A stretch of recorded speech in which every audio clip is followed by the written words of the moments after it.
bonjour. Mon nom est François Morelli, je vous souhaite le bienvenue.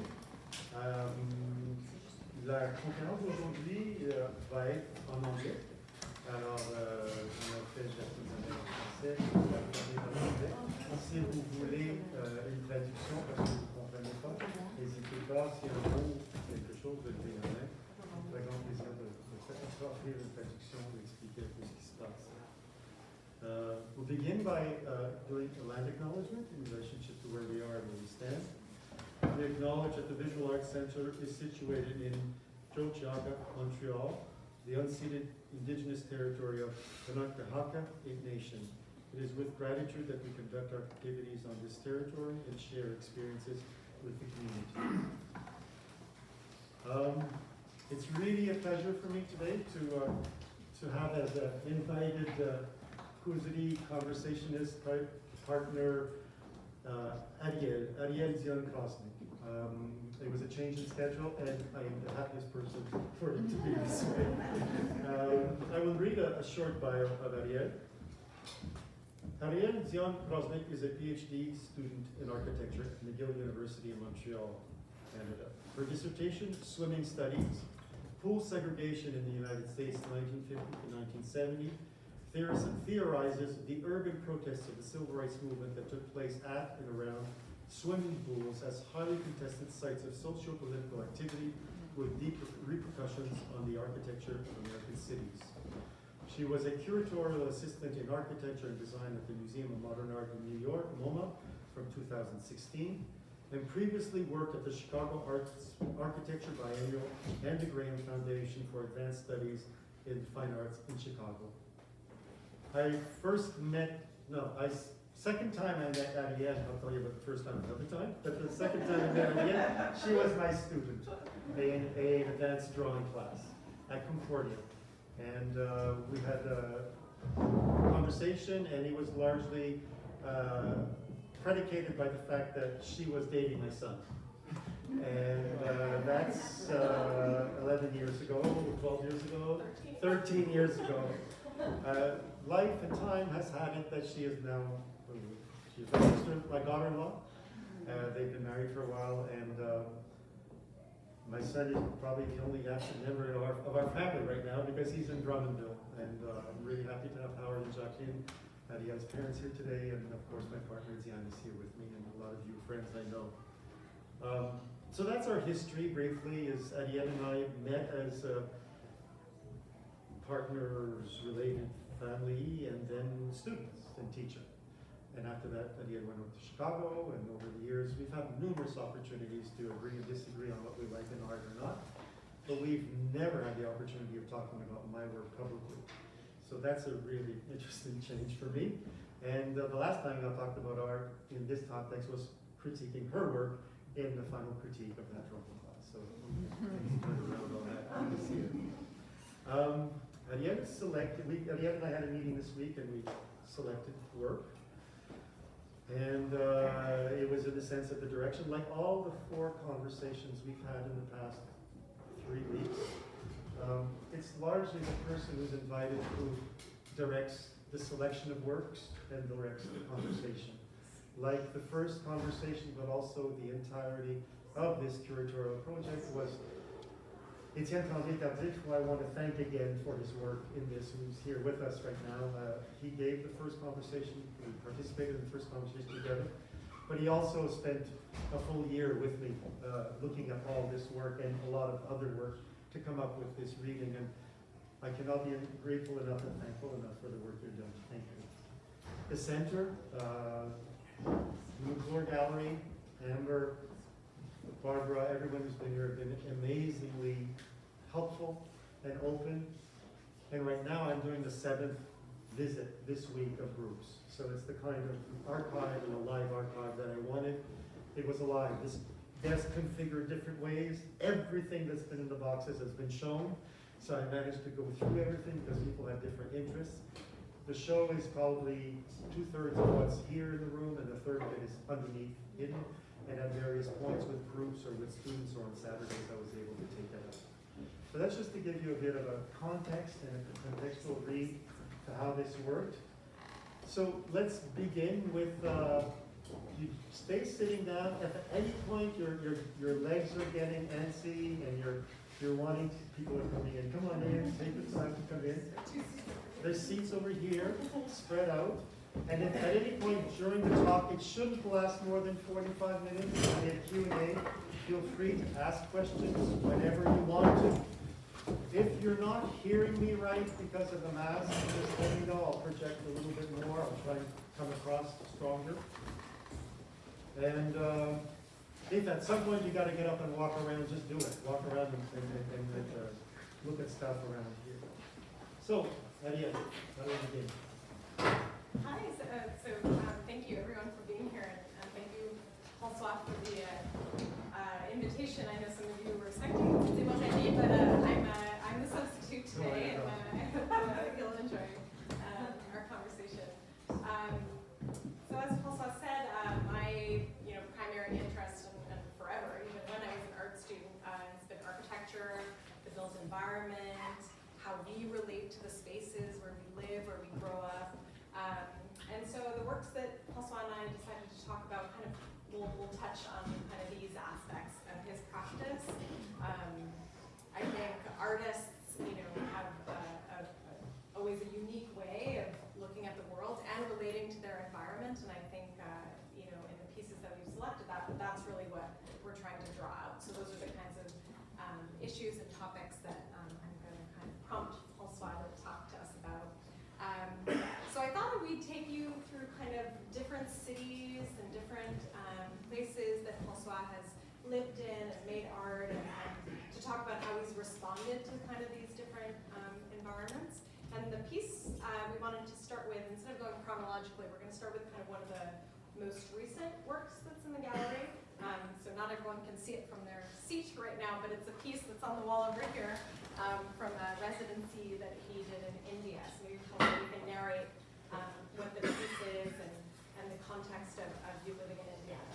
So the two pieces we'll address are the two photographs around the corner. I'll open a parentheses. I don't think I'll qualify if they're a book or not a book throughout this conversation, but we've done enough of that over time. One of the pieces entitled Mumbai, Bombay. It's the one with the two sculptural objects that have text on them. And the other one is called Bandra West Skywalk, which is on the right. Bandra West Skywalk has a code bar on it, which you can download an audio file from that period. So if at any point you want to do it, download it, save it on your desktop, and you can actually look at it, listen to this 1 hour and some walk, sound walk. The context is Conseil des Arts et Lettres du Québec, the residency that was located in Mumbai, in Bombay, for a period of 4 months. And I arrived there, and with the premise that I was interested in the art that I had seen for many years around, that came out from India, both historically but contemporary also. And but really not speaking Hindi, not really knowing what a day-to-day life of living in Mumbai, even less Bandra would be like.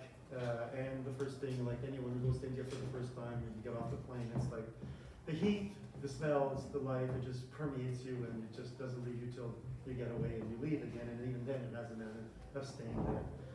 I made a lot of work, a lot of drawings. Actually, some people saw the show at Ministère La Poste, and the big drawings that were in there came from that residency. So it was a very prolific residency for me. And a lot of the things we'll look at today were about residencies.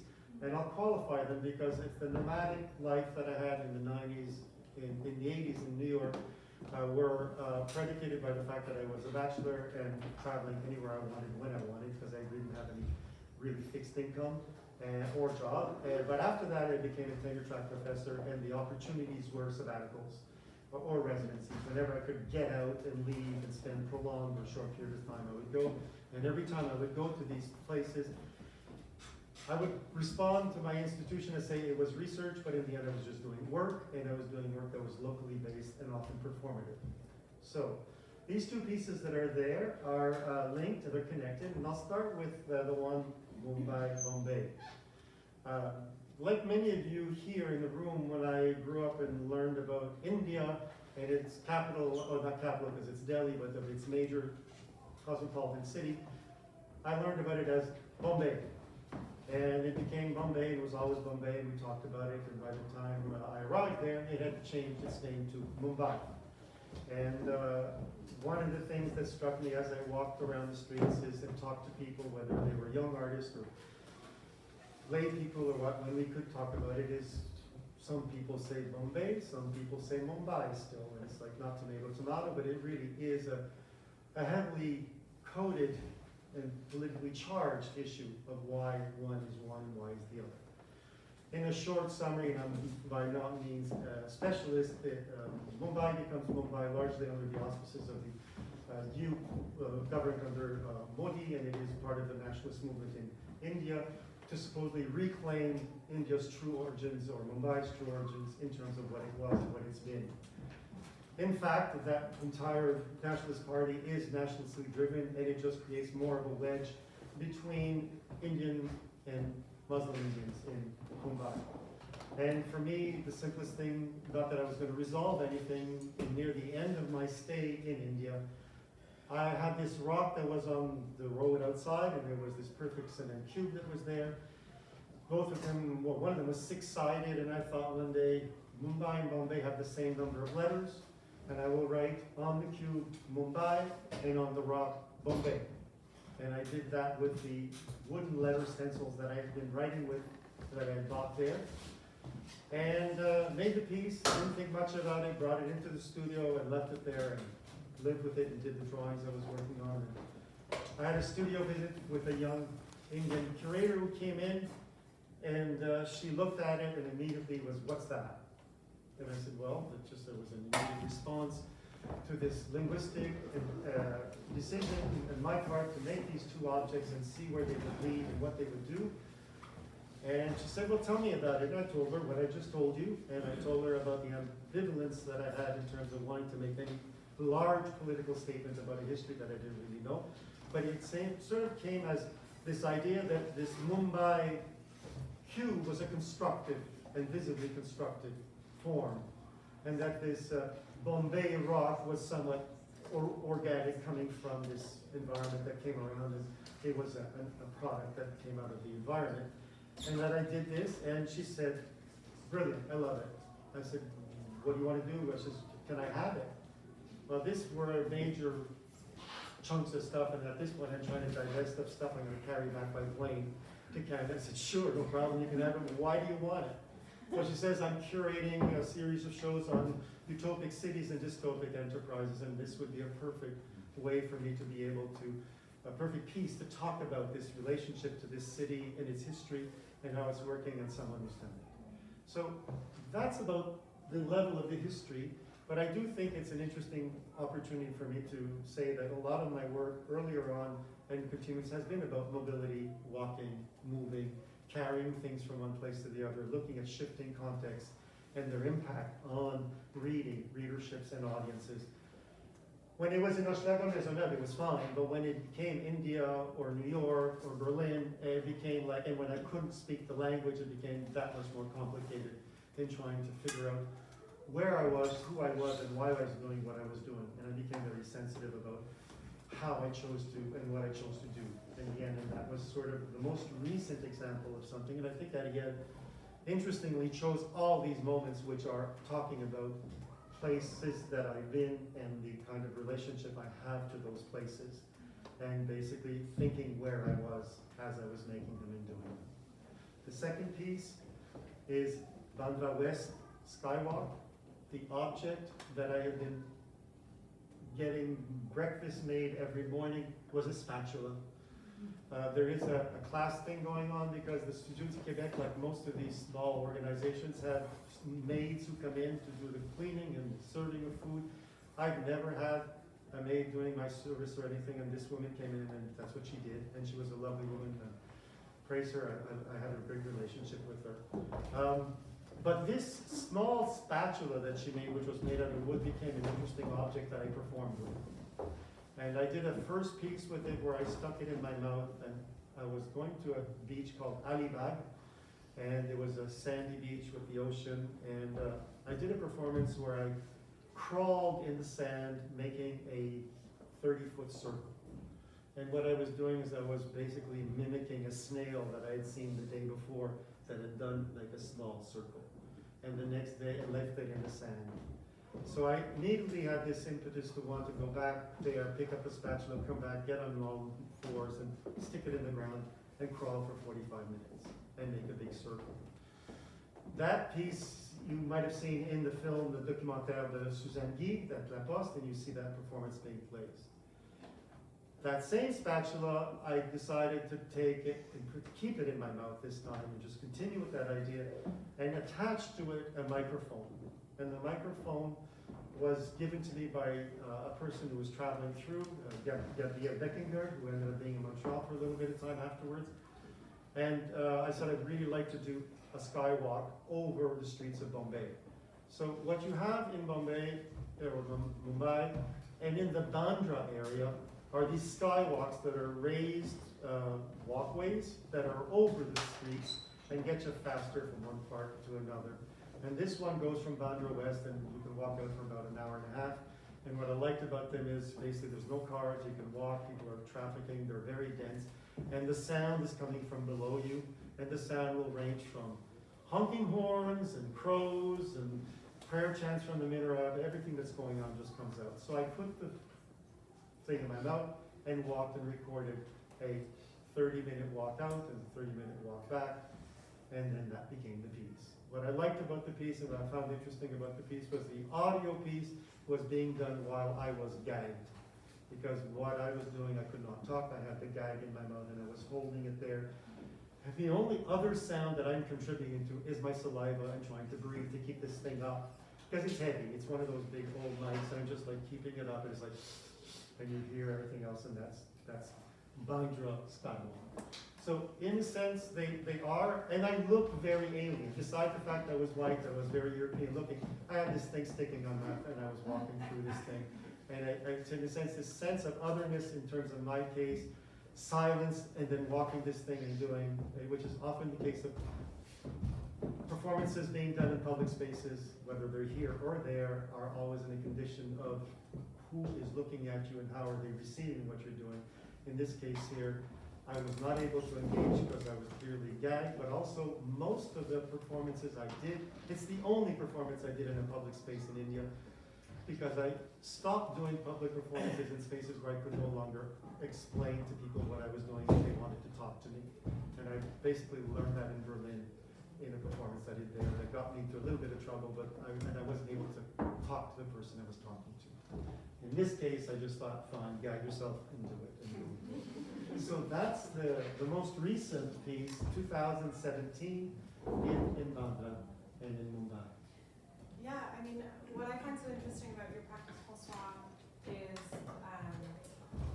how consistently, even if the work looks very different, it seems that there are a number of gestures or themes that you return to a lot. And one is this kind of sense of a restriction or a rule that you have to follow. So whether that's the spatula on all fours, you know, it's very kind of labor intensive, but you're really restricting your movements to kind of a set of rules or an action. Same with the sound walk, I thought that was really quite wonderful. It's a restriction, but in a way, it changes your perception of the city. As you said, even deciding to do it on the skywalk rather than in the street, I mean, you had a very different relationship to the city around you.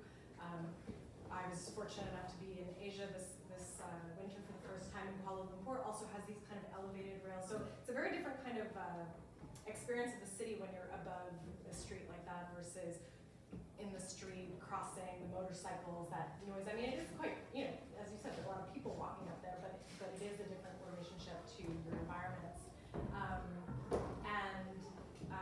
Yeah, I guess I think those two pieces especially, it kind of shows how perceptive you are to your environment, both on this kind of macro scale, this kind of Mumbai, Bombay, kind of the political nature of that, the history of colonialism, the new nationalist government, kind of those histories in kind of a very simple gesture, using, again, these stamps or these letter blocks that you found there, but that, of course, stamping and the play with language returns throughout your work, but here in an environment that's totally new and foreign to you.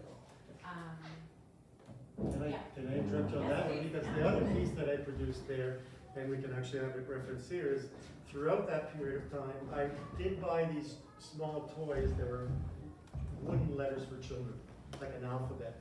And they became my substitute for rubber stamping that I didn't bring with me. And I start collecting sentences that are some like questions and affirmations from what I'm hearing or what I'm saying. And I come up with all sorts of things that I end up translating into these books from Bombay. And it's like, why you come, how you pay, how you need. And at first they're really linked to navigating how do you get from A to B, where do you get your food. But at a certain point they just become about more interior, introspective thoughts about why you sick, where you love. And they become a series of questions that I fill up these books, and they all are, sorry, so much for white gloves.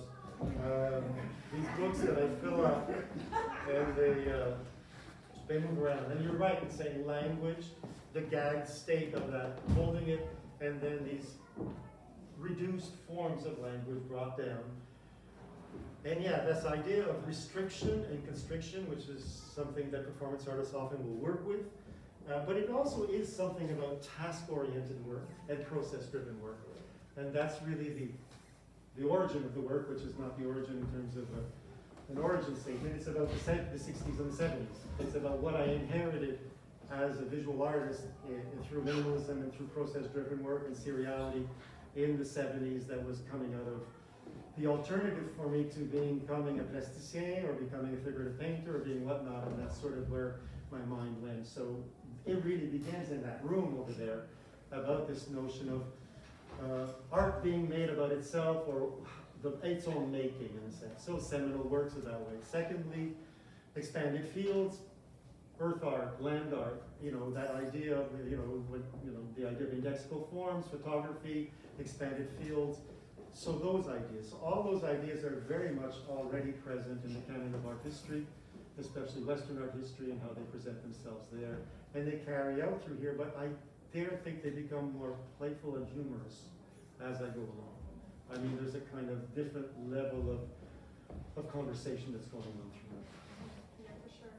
And I guess, we discussed this when we were talking about the selection of work, but one of the things that always interests me is how we learn to be in a city with each other. What does it tell us when we enter a gallery? Okay, we've learned kind of a set of behaviors and appropriations, and same as on the street when you walk down the sidewalk or you cross the street, how you're navigating space. And I think artists, performance artists especially, they kind of create a rupture in that daily going on of the city. That is, as you say, like it can create some conflict with people who don't understand what you're doing, but it also can make you, the viewer of the work, either on site in live performance or this documentation that becomes the work itself, reconsider your own bodily relationship to the spaces around you and how you navigate them. So that's something I've long been interested in that I think really does come through in your work. So yeah, maybe we can go back to this kind of beginning, where you grew up, these kind of initial works kind of grappling with your surroundings as you're starting out. Yeah, that front room and as early as 73, 74, that idea of what is the neighborhood, what is the place, how do you come into your own? I think I'll go right away to the first piece, which is all the trees on my street on Cuvier between Sherbrooke and Rachel. Now I know now you look at it, and I went back there recently and looked at it and walked through the street and actually tried to redo the rubbing, because in parentheses I thought I had lost the original drawing, because I was ready to do a reenactment got halfway through until we found the drawings. I felt great, I don't have to do it again because it was really cold. That being said, that is the street my parents immigrated, one part of my family immigrated to that neighborhood. My grandparents from Sicily went to Chicago Architecture 100 years ago. My dad's family came from Campobasso. They ended up there in the 30s. So we were second generation. I was third generation. They were second generation immigrants in a largely francophone neighborhood. We were probably the most diverse people in the neighborhood in that area. But there were a lot of us because we were families, and our families were all over the place in that immediate area. So there was a sense of otherness, but there was also a sense that we spoke French and English really well. And, but we didn't speak Italian. We didn't have to speak Italian because they spoke Italian amongst themselves. That being said, the familiarity of that, literally, it was the amount of space that I could walk to if I was alone till my parents escorted me. In other words, I didn't have to cross the street to get to Sherbrooke or with Rachel. That was literally my area of play and work. In 73, 74, I'm rethinking the canon of like art and art history, landscape, painting, portrait, still life. And I think, well, landscape, this is a landscape. This is about as much as I'll ever explore of land art in the sense as these are the trees on my street. This is a site, and they're incrementally placed, and I decide to do an inventory of it, and I measure all the circumstances. I do a rubbing of each tree, and I photograph it and re-photograph it and record it as this document that is one that will stay there. And it takes the form of a scroll, and it becomes something that I go back to in my mind regularly. And it is task-oriented. Once you've established, I'm going to do this, you just execute it. There are no aesthetic decisions. There's no subjective interpretation. It's not going to be a good rubbing or a bad rubbing. Although now when I show it, people go, oh, that's a beautiful drawing. Look at it. And I go, yeah, well, it could be seen as a Michaud or as a Molinari of a certain period, but I had no interest in that. I was just trying to get the thing done and get to the end of it. And the truth of the matter is, as I did it, I encountered most of the problems that I have had all my life making art, which is the physical resistance of the materials, it breaking down, the physicality and tiredness of doing it, and the police stopping me and asking me, why are you doing what you're doing? And then explaining to them that I was making art, and they're going, yeah, right. This 20-year-old with long hair is on the street, probably high, rubbing the thing with the tree. Qu'est-ce que tu fais là? Je fais de l'art. Ah oui, tu fais de l'art, ok. Bon, ouais, ok, t'en fumes du bon. Okay, so let's go on with that. And we went on and on and on until the point we came down to it says, mais où tu restes? Where do you live? And I went, over there. 10 doors down. And he went, okay. That was it. We walked away, said goodbye. So in a nutshell, there was authority, there were the controls, they were, whether it was him there, or the train conductor on the train in Berlin, or the person at the border in Algeria, all these different people are stopping me in my way, controlling my movement, and asking me, and I, if anything, I just like, believe me, the guy at Rose's Point, when I had a hay sculpture on my back in the car, and then he says, what is it? And I was refusing to call it a sculpture, and he was going, is it craft? No, I don't want to call it craft. And we're having a discussion. He says, an agricultural project. He said, an agricultural product. I said, yeah, so he could check off his box and do that. So this idea of challenging that. Again, it's really important to, and I don't have to announce that this kind of work for the 80s could be done relatively flawlessly, especially if you're a white male doing it and had the time and the money to do it. Didn't have that much money, but I did it. Today, there would be a lot more difficult in some cases, impossible almost, just because of the controls that are there. Yeah, I mean, what that piece makes me think of is obviously a story of immigration that you've told, of Italians being foreign but being, subsumed into whiteness. As you say, your privilege as a white man artist on the street, you did not fear for your bodily autonomy when the police stopped you. Yes, they stopped you in your tracks, but it is a different relationship to that authority. The other thing that I think about here is kind of how lucky we are in Montreal. I mean, obviously in some neighborhoods more than other, but we do have trees on the street. That's not something, that all big cities have. The fact that you have kind of many trees to catalog and that this is labor intensive, not just like, oh, here's the one oak of our neighborhood or whatever. This is the story of how, as a city, Montreal was decided, this is what's important to our quality of life. Let's have greenery, let's have green spaces, but more than that, let's have our residential neighborhoods have the beauty of the nature integrated into the city. So those are kind of the things that I hear when you speak about this piece. But the other piece, I mean, not an art piece per se that entered into the gallery, but going back to this idea of being task-oriented, you told me a story of what your mother would ask you to pass the time when you were a child, and I think you should recount it here. So if we go double back before, I'm allowed to go to the sidewalk. So I'm barely 1 year old, 2 years old, standing up. And I said this 2 days ago, and there were a lot of 16, 70-year-olds coming from working class smiled when I said it. So some of you might remember this. I was so we lived on the 3rd floor on the balcony, and my mother would dress me up in my snowsuit and give me a empty can with my father's 2-inch paintbrush and water, and I would paint the bricks. And I began at one end of the balcony, and I would make my way to the door, and it was about 3 meters long. And I would do it from about this high to the ground, 1 brick at a time, and got to the door. And I would knock and go, "Maintenant, j'ai fini." And she'd go, "But look, over there, it's all dry." And I'd go, "Oh yeah," and I'd go back and I'd start over. And she said, I loved it. I loved it. I basically did it for hours and hours, and then they gave her time to do the laundry and do the washing, do the ironing, and get it out. And then I'd go in, and then the next day, can I do this again? I'd go out and do it. This is circa 1958, 59. Many years later, I like to think that while I'm doing this, George Brecht is doing things in Germany. Jeff Hendricks is doing, Robert Watts, these are the Fluxus artists who are repeating these actions and doing them with the spirit that they did it. But I also really happy when I tell people, they go, "Yeah, my mom did that to me too." And you did that, and that was short of things. So you go from the balcony of this protected space, you go to the sidewalk, and yes, Montreal then, Montreal now, but definitely Montreal then was a highly safe, and as a neighborhood I basically could walk for an entire block and not have to have family with me. And it was like playful, and for me, the expression that we always had our parents tell us, "Va jouer dehors," go outside. Just get out of the house, go outside and explore the back lane, explore the balconies, underneath the balconies, and that life of the private, the public, the identity, sexuality, it all happens underneath balconies, behind cars, underneath cars, in back lanes.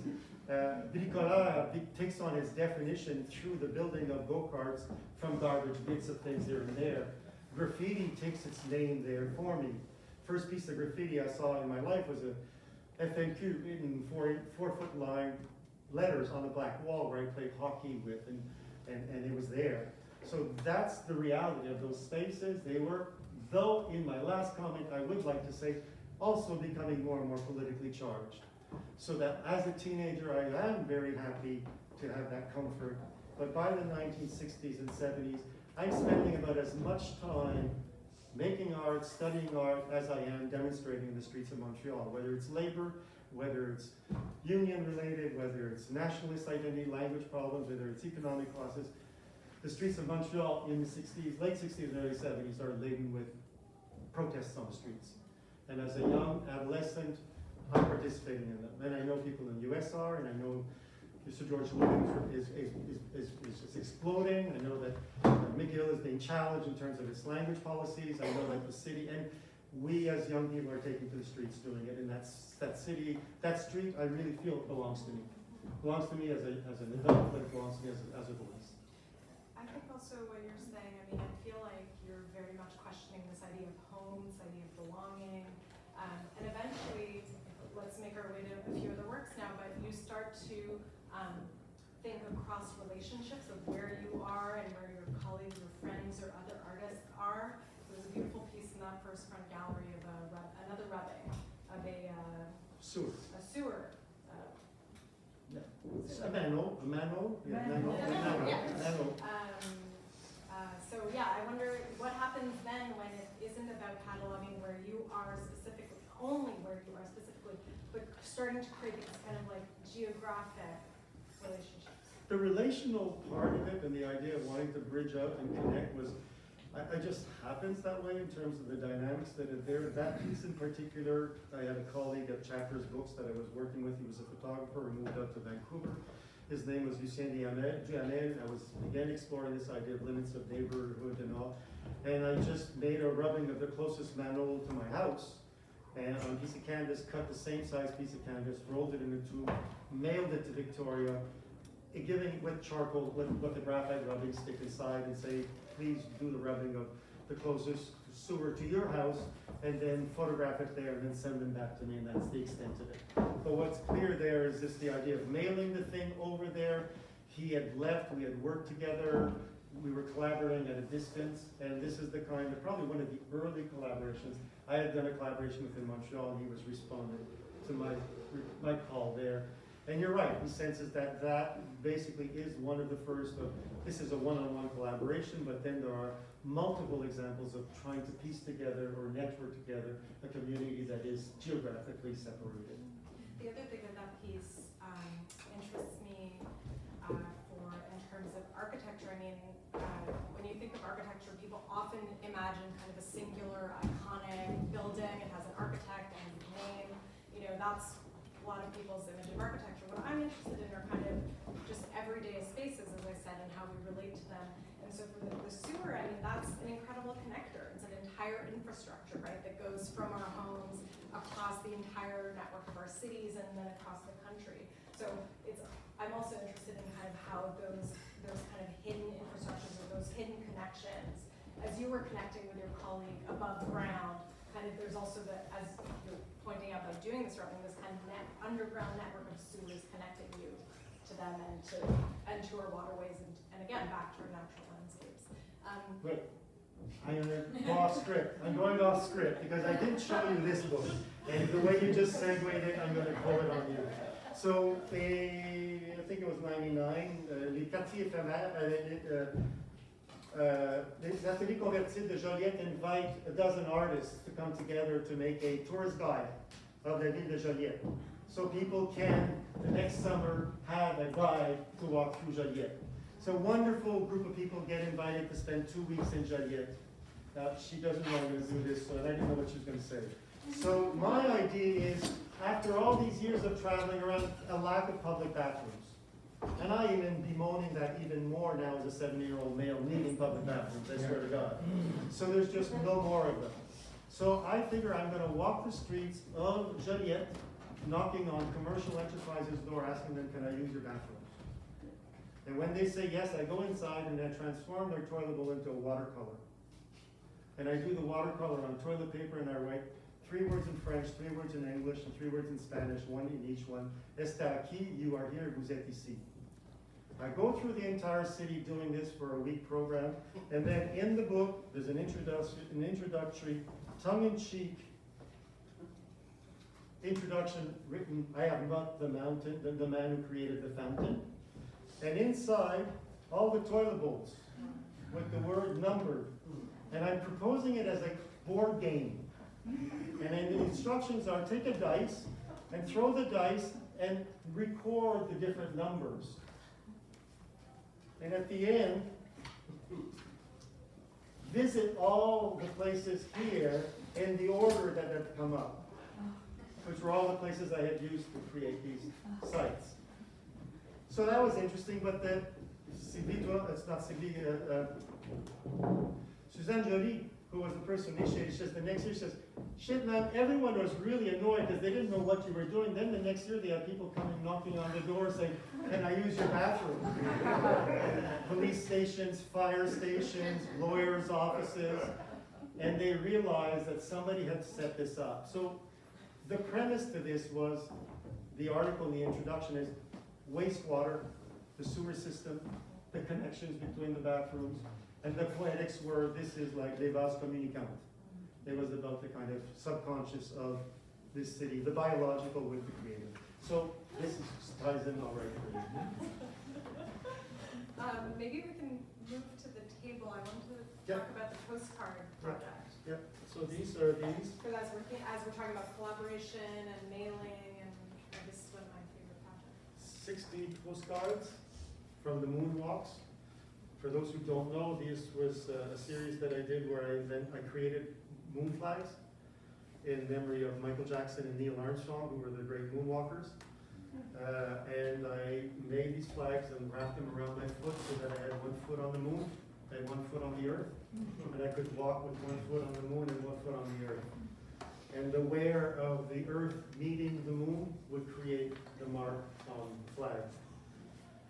4 of those flags come from New York, where I was in residence at the Studio du Québec at 111 Rue Wooster Street in Soho, where 60 artists, 15 art artists before me had been residents in that studio.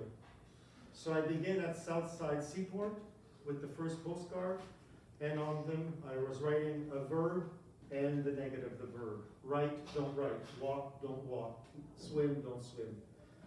And at that first post office at the south, I posted to myself, to the first resident, to 111 Worcester Street. And I walked to the next post office. The 60 postcards map a line that goes through all of Manhattan, all the way to 250th Street. Actually, it's 56 up to there, and then I had to cross over to Brooklyn to get 60. So I came back down, did the Brooklyn Bridge, and over to Brooklyn. That's the project. The flags and the postcards become the document, the interactions, conversations, people there. And it's the mapping of that city. It's the history of the residency of the Délégation du Québec. It's also the conversations that I had. And just so that we're clear on it, later on, McClure Gallery, through Jake Moore, created a series of books on research creation. And she asked me if she could publish the postcards. So this is all the postcards published, where you see them in this book of publication. And then what she went ahead and did, she actually published all the Google Map notations of all the different, where the post offices were, the locations we were in the space. So what we have here is this infrastructure of the Postal Service in Manhattan, their physical spaces, their usage, how they work, and then me physically walking the line through there and drawing it through. And here also you have this idea of kind of collaborating not across space but across time as you're writing to each of the past residents of this residency that you've been. And that's one of the things that I'm always looking for when I'm addressing a site, an architectural site, is what are the layers in time, not just what is the neighborhood, what is the immediate context, but what has been there before and what can that tell us about a space. So you, in a sense, kind of recreate this here by not only walking, so traversing geographic space, but recalling all the artists who've been in this residency. Totally. In that sense, to go back 30 years before when the Quebec government rented the space, but then later on bought it and then gone through. That's 30 years of Ministère des Affaires Culturelles policy of creating residencies around the world. Within the echo of my mind, I was thinking that the past federal government was closing down these residencies and they were selling these residencies. And how important they had been for Marie Chouinard, for Jean-Paul Daoust, for all these people who had gone there and done their work there. So yeah, it's really about that history also of cultural policy in the capital of Europe, but also on top of it, the same city I had lived in 20 years before and walked the same streets.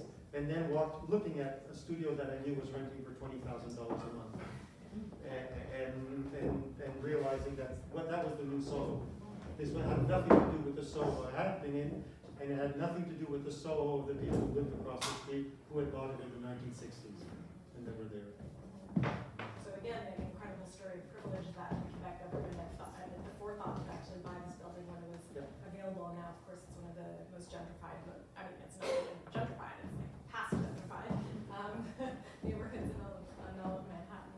Maybe we can stay a little bit in the United States. This is another project here. Maybe you can tell us in Philadelphia, where kind of your movements take you through a maybe unconventional or your exploration of the city becomes the score or the choreography of the artwork that you make.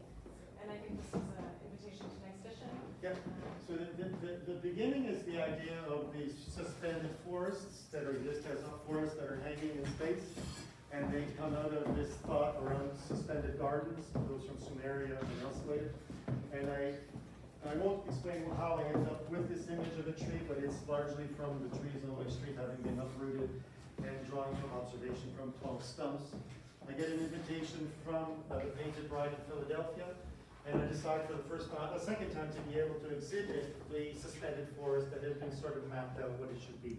100 prints hanging from the ceiling into a block, and below it a map of Philadelphia that indicated where, during the time of the exhibition, I would go and wheat paste the big trees on abandoned buildings, in placarded plywood doors, in backyards. And every time I did one, I was basically marking it on the map with pins. So it was called reforestation, in an attempt to sort of raise issues around the idea of stripping of the rainforest and northern Montreal forest, but also looking at that there. And at the various sites, burning a figure where they were invoking the spirit of Chico Mendes, who was the Brazilian rainforest activist who had been assassinated and killed in the early 1980s. So that piece, in a sense, creates this node of the gallery space with the indexical relationship that is pointing out the different places. When you're in it, you know that there are different places elsewhere.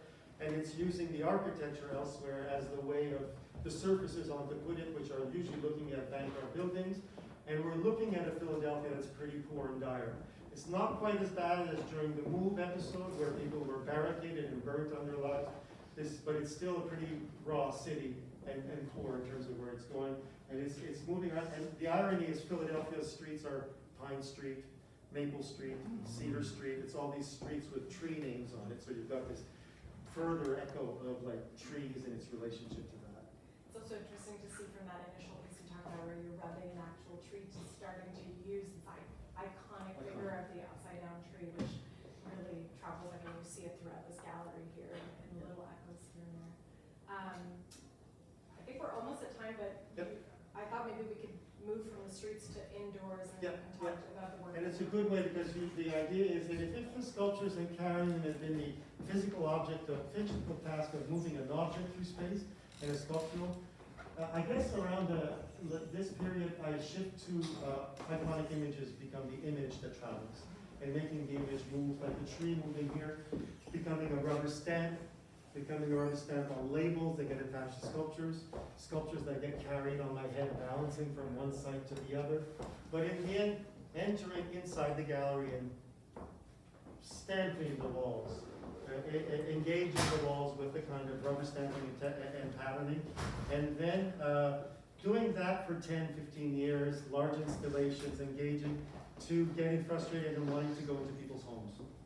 And then we arrive at so this, just as a summary, this could be the size of these rubber stamping pieces in museums. That would be the size of a wall of a museum that would then get repainted and disappear. All that would be left would be the document. So from 1993 to 2005. In 2005, for my first sabbatical as an academic, I go to Paris and I'm at l'Institut International de Paris, and I have the idea of making home wall drawing. Home wall drawing was taking this large institutional heavy burden project into your home and offering you the possibility of having a home wall drawing in exchange for a meal. You cook your favorite meal, I make a rubber stamp drawing on your wall. I made 21 home wall drawings in 21 homes and was fed 21 times with amazingly good meals. So this was a CD-ROM book that collected the sites, the locations, the people, the recipes, the menus, and the interactions in the dynamics with the people. The idea was to explore this new, at the time, medium as a digital book, which today, how many of you have a reader that can read this? No one has. So it's like, all I can do is give it to you, download it to your desktop, and then you can use it. So literally, I'm giving these away. If anyone wants them, they're around. Well, for those who want to come, this is an opportunity to do two things. One is, if you really want one of these, come and see me. There'll be one for you. And secondly, this morning I gave an archive, and it was supposedly for a group of people who would come, and I did that. It was great. We were about 20 people. But again, I wanted to make a piece, and I thought about it, and I worked till this morning, the last minute. So I basically made a score for the gallery. So the gallery now has the score, and you can do the score. So you can leave with the envelope of the score, and the gallery will be able to activate the score whenever they want in the future. So these two things are available for those who want the score, which is called Line Walk, which is from Danser en ligne, line dance. So it's called a line walk. So I got off track, sorry about that. So I'm gonna try, I didn't prime the computer, so maybe what I'll do is maybe for later on, because I think people can come around the table and look at what this is. See the works that we've talked to that you can't see from your seated position. And we can open the computer and you can get a look at what home wall drawing looks like. It's basically a database that you hit keywords, cities, dates, and then you go around and you navigate 4 months of traveling in France and doing that. So maybe I have a closing thought, but maybe Yep. you can then riff off that. But I think what's so wonderful in this show and across the work that you've done is kind of, well, again, from an architectural standpoint, is the different scales that you've engaged with, right? So from entering in someone's home and making a very intimate, private work for them that then comes into a somewhat public form through the CD-ROM, through being available on a computer anywhere in the world, through the exploration of your own street. We start to think of this notion of the neighborhood, through the exploration of the cities, once you start to do these walks with a point of departure. This piece we haven't really talked about, but the movement between two set points is kind of a different way of navigating through the city, to the works we started with in India of trying to encapsulate your experience of the whole place through one work. So yeah, I find that just so generative and so wonderful how, again, speaking of these restrictions that you set yourself, these constrictions, that there is still so much variety and expansiveness in your movement and in the way that you approach each space to create kind of works of all scales, but that really do echo even throughout the years and throughout the things. Thank you. I think in the end it really is about that, and if I can close on one piece, and I would leave it that, it would be Web Toile Portable, which are those watercolors behind you, that are generated from a series of 18 hats that have large brims made with wire around them. And if you go to the front, you'll see me wearing them. And I've never told you this, but I showed them, and people were in the gallery, and they could choose a hat and wear them and walk around. And what they were discovering was the proxemics, the notion of, as Edward T. Hall calls, proxemic of space, the cultural dimensions of that, and the psychological dimensions of that. But the first museum to tag onto it was Art Gallery of Hamilton. The curator was Shirley Medill. Her museum had just been closed down, and she wanted to do a project on architecture. So she called it Future Cities, and she said, I want that piece. So the piece was these hats, and she saw these pieces as constructed spaces around the body, and this relationship of shelter, but it didn't shelter from anything, but this notion of mobility and space and temporary building and all that. And yeah, that is about the personal space, the interior space, the psychological space, and its relationship and how it butts up to it. Believe me, if we filled the gallery right now with 18 hats, and you tried to walk around with it, which is what I did at Christiane Chassé for the closing show of her gallery before she closed down. It was a wonderful day because people would be walking around and they'd be bumping into each other. And we took Polaroids of everyone and gave numbers to them to do it. So that would be an interesting way of closing it. I will clean up the table, and I will take out one piece that I think is an important piece, and I would like you to some point gather around, because he's not here, and I think I really want to do it to him because he's not here. And one of the books that Etienne chose for the show is a piece I made for Didier when he turned 13. And it was a birthday card from the Sportivo magazine, the Italian sports magazine.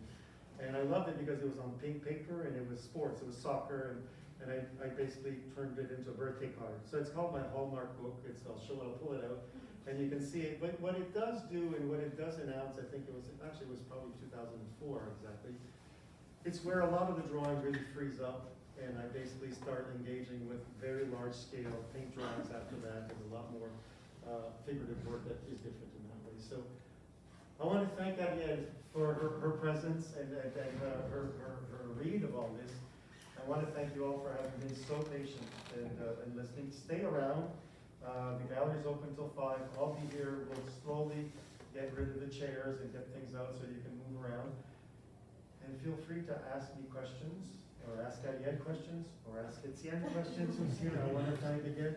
Or ask Barbara questions, who's heard me say this thing at least for 20 times in the last 4 weeks.